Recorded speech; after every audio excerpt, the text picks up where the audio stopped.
Pemirsa Bangkit TV dimanapun Anda berada. Menurut Faisal Assegaf, NU adalah organisasi besar dengan kualitas prestasinya enol besar. Berikut cuplikannya. Jangan pernah gertak orang. Jangan ajarkan saya dengan kejujuran. Yang katanya kalian itu besar, kalian itu raksasa. Nol besar saya kasih tahu. Mau apa? Pendiri NU itu adalah Muhammadiyah. Pekak begitu. Kiai Said Akil Siraj menjelaskan secara tegas dan lantang, betapa peranan besar NU dalam Negara Kesatuan Republik Indonesia ini sebagai berikut.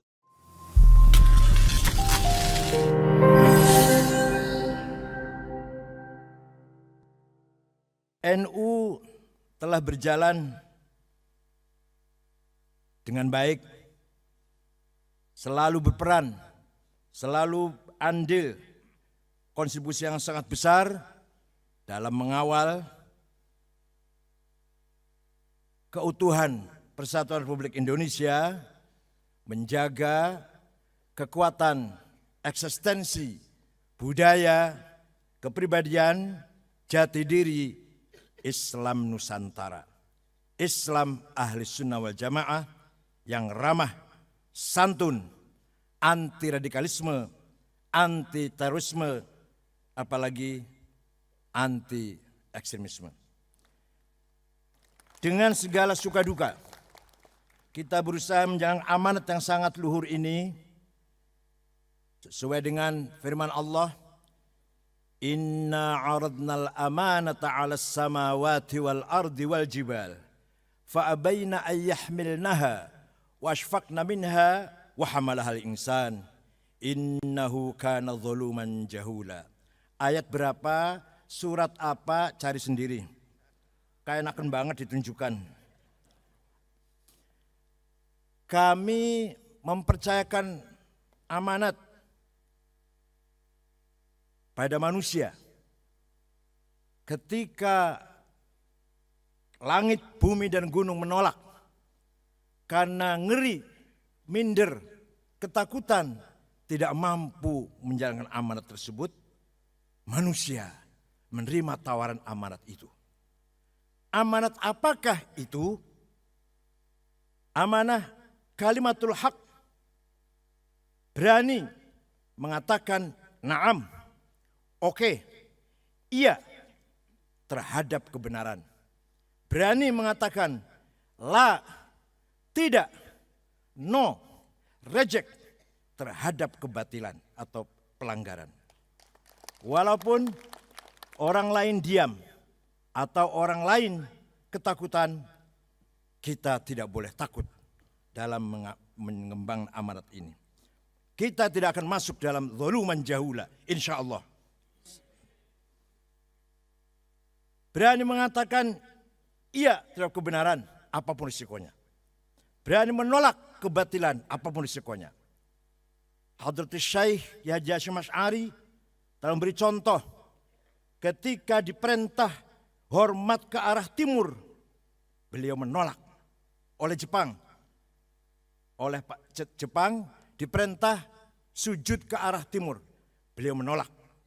Sampai disiksa, dipenjara, ditemani oleh santrinya namanya Kang Solihin dari Cirebon, jangan lupa. Tenan dari Cirebon betul. Babakan Ciwaringin, bukan dari Jawa Timur.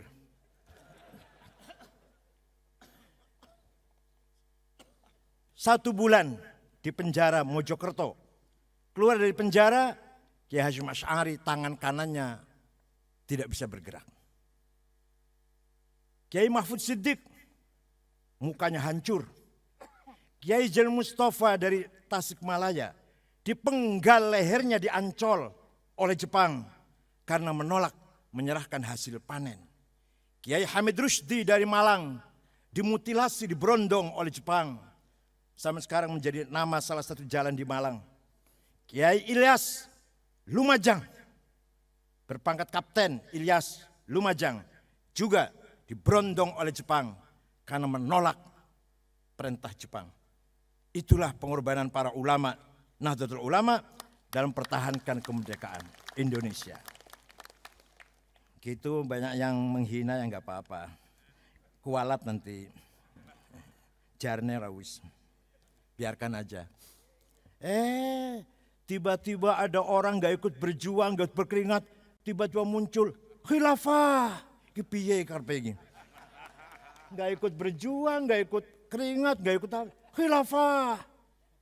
Kumaha karena teh. Oleh karena itu kita sekarang sebagai pewaris-pewaris beliau harus tetap menjaga amanah itu. Gus Dur telah memberikan contoh juga yang sangat jelas. Beliau kalau ingin kaya, ingin makan enak, ingin mobil mewah, ingin uang banyak, tinggal iya saja dengan Orde Baru, kaya dia. Tapi beliau demi mempertahankan amanah dari Allah supaya tidak masuk dalam zuluman jahula, beliau tetap megang prinsip. Ketika benar beliau katakan iya, ketika itu melanggar beliau katakan tidak. Itulah Gus Dur. Kita sekarang membutuhkan Gus Dur yang lain. Mbus apa itu? Alhamdulillah bangsa Indonesia ini mempunyai struktur sosial yang jelas. Sebagai circle grouping sosial. Ada NU, ada Muhammadiyah, ada lain-lain. Bayangkan di Timur Tengah tidak ada. Yang ada hanya suku, partai politik, dan kalau di Afrika Utara tarekat. Yang merupakan struktur sosial tapi kurang mampu menjaga kesatuan persatuan mereka. Oleh karena itu ketika terjadi konflik perang saudara, sulit untuk disatukan kembali. Pernah terjadi di Irak, sholat Jumat bersama, keluar dari sholat Jumat, perang. Sama jamaah sholat Jumat. Pernah terjadi seperti itu. Siapa yang pelakunya bom itu, untuk apa melakukan bom, apa tujuannya, sudah tidak jelas. Yang jelas bom meledak, korban bergelimpangan, sudah 1,5 juta orang manusia, nyawa menghilang di Irak, 500.000 di Suriah, Yaman puluhan ribu, Libya sampai sekarang belum selesai. Alhamdulillah kita mempunyai struktur sosial yang jelas, yang andil sangat besar dalam membangun kekuatan civil society atau masyarakat mutamaddin.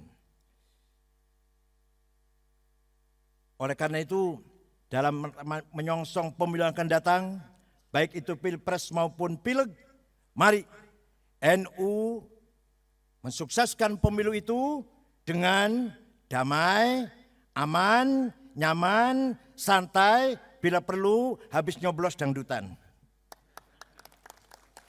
Dan kita semua yang ada di sini, Pak Presiden, bukan kampanye, bukan.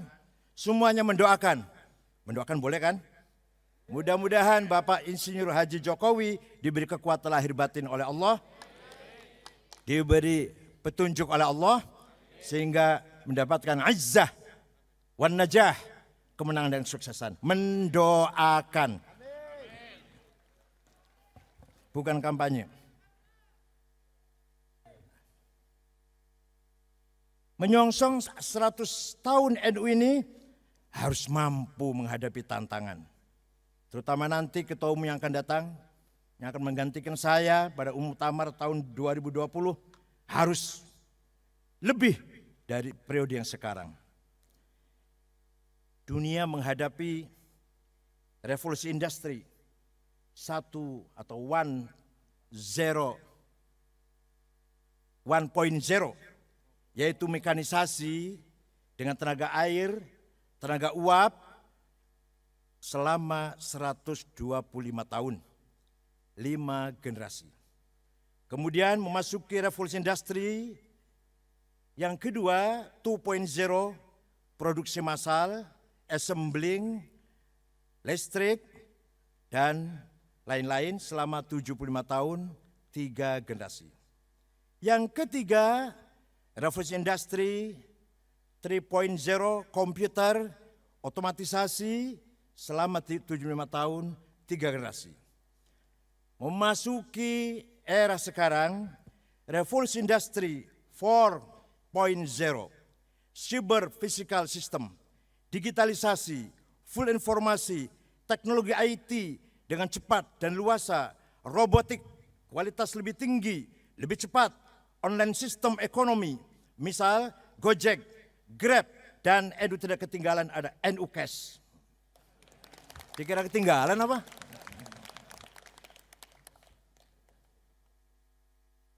Kita siap memasuki revolusi industri 5.0.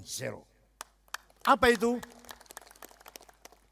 Revolusi kelima adalah mengisi kekosongan kehidupan sosial, hubungan antar sama umat manusia dan antar manusia dan Allah atau Tuhan. Humanity Center. Termasuk NU punya hubbul watan minal iman. Itu kalau tidak maka kehilangan jati diri. Kalau hanya sampai revolusi keempat saja, kita akan kehilangan kepribadian. Jati diri akan menjadi masyarakat yang sekuler, liar, tidak memiliki kepribadian. Alhamdulillah, NU sudah punya prinsip hubbul watan minal iman, nasionalisme bagian dari iman, merupakan sentral, humanity sentral, budaya spiritualitas yang kita miliki akan mengisi kosongan revolusi industri yang keempat. Kita siap masuk ke revolusi industri 5.0. Sebelum orang lain masuk, kita sudah siap. Insya Allah. Tahlil siap, maulid Nabi siap, baca yasin siap, revolusi industri yang kelima pun siap, enggak ketinggalan. Semua itu dalam rangka memposisikan NU sebagai syuhada ala nas, sebagai kelompok civil society yang berperan membangun masyarakat. Syuhudan dinian, peran agama. Syuhudan thaqafian, peran pendidikan. Thaqafah itu bahasa Arab, kemajuan di bidang scientific, humanity, culture, religi, dan agama. Itu namanya thaqafah. Bangsa yang maju di bidang budaya namanya muthaqqaf, di bidang pendidikan.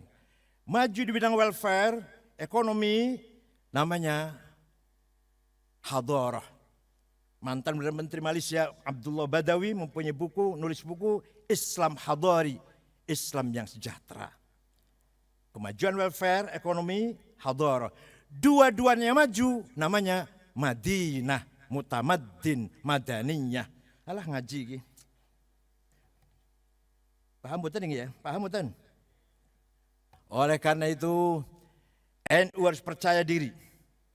NU ke depan harus percaya diri menghadapi al-thawrah as-sinaiyah al-alamiyah, menghadapi revolusi industri global. Harus percaya diri, tidak boleh minder. Dan kita tahu nanti yang ke depan akan lebih berat lagi, lebih menantang lagi, tapi insya Allah kita siap menghadapi semuanya itu. Maka Bapak Presiden insya Allah tanggal 27 Februari sampai tanggal 1 Maret NU akan mengadakan musyawarah nasional para ulama baik struktural maupun kultural, baik pesantren, ashabul ma'ahid, ashabul turqis sufiyah, ashabul ta'lim, semuanya kumpul sekitar 10.000 ulama di Banjar, Pondok Pesantren Al-Azhar, Banjar, Patroman, Jawa Barat. Akan membahas antara lain memperkuat kembali keputusan Muktamar NU tahun 30-an Banjarmasin, Kalimantan Selatan, bahwa menurut NU Indonesia ini adalah Darussalam, bukan Darul Islam. Kita pertegas kembali tentang hubungan antara agama dan nasionalisme nanti di Banjar Patroman itu. Yang kedua, kita membahas tentang monopoli perdagangan. Yang kita lihat sekarang adalah ketimpangan masih terjadi dengan alasan pasar bebas, ternyata masih mengandung kezaliman. Di situ bebas bersaing antara pengusaha-pengusaha, baik besar maupun kecil, dilepas bebas bersaing di pasar bebas ini. Jadi Zulkifli, Madrais, Jumadi, Solikin bersaing dengan Podomoro, Sinarmas, Lipo. Kira-kira siapa yang menang kira-kira ya? Oleh karena itu, pemerintah harus melakukan afirmasi. Harus ada keberpihakan terhadap masyarakat kecil yang pasti itu adalah warga Nahdlatul Ulama. Namanya jelas namanya, Pak. Yang ketiga, sampah plastik. Zabalah nylon atau nylon plastik. Ini merupakan ancaman lingkungan hidup. Jelas sekali dalam kaidah fikih, la dharara wa la dirar. Tidak boleh ada sesuatu dalam kehidupan kita ini yang akan membahayakan kita dan masa depan kita. NU harus siap menjawab tantangan problem besar yaitu sampah plastik.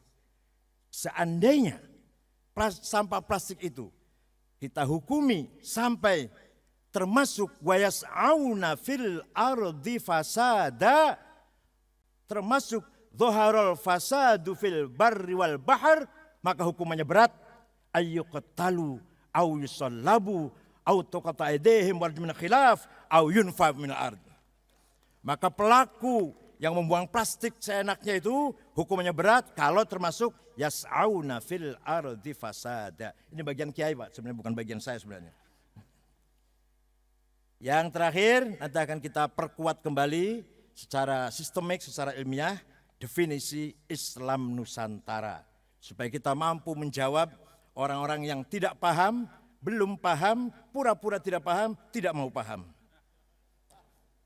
Ada khotib di Sumatera Barat, Said Akil mengajak kita murtad dengan Islam Nusantara. Beliau khutbah Jumat menggunakan bahasa Indonesia, yaitu Islam Nusantara. Ya Allah. Yaitu Islam Nusantara, khutbah pakai bahasa Indonesia itu. Akan tetapi hasil musyawarah nasional NU bukan fatwa. Bukan fatwa. Hanya mensosialisasikan inilah jawaban musyawarah ulama tentang Bahthul Masail. Bukan fatwa. Tidak boleh ada fatwa selain dari Mahkamah Agung. Lembaga manapun tidak berhak mengeluarkan fatwa. Karena tidak termasuk norma konstitusi kita. Lembaga apapun. Paham betul? Tidak boleh ada mengeluarkan fatwa. Kalau norma konstitusi kita tidak mengenal darul ifta. Beda dengan Mesir atau negara-negara yang lain. Kalau menyampaikan hasil musyawarah nasional boleh. Tapi itu bukan fatwa. Mudah-mudahan ke depan NU semakin bermanfaat. NU semakin monggo Rois Syuriah Hadratus Syekh Kiai Haji Miftahul Akhyar. Agak terlambat pesawatnya. Selamat datang. Ke depan NU harus lebih berperan dalam membangun negara Republik Indonesia demi kejayaan kita semua dengan Islam Nusantara, dengan budaya dan kepribadian, tipologi, ciri khas umat Islam Indonesia dan sekitarnya. Selamat berharilah. Terima kasih atas kedatangan Bapak Presiden pada pagi hari ini. Insya Allah silaturahim kita dengan Presiden akan selalu berlanjut sampai kapanpun insya Allah. Syukran wa dumtum fil khair wal barakati wan najah. Wal yahfadkum minal ahati wal afat. Wa yakhudh bi aidikum bima fihi salah wal khair wal barakah. Wa huwal muwaffiq ila aqwamit thariq. Wassalamualaikum warahmatullahi wabarakatuh.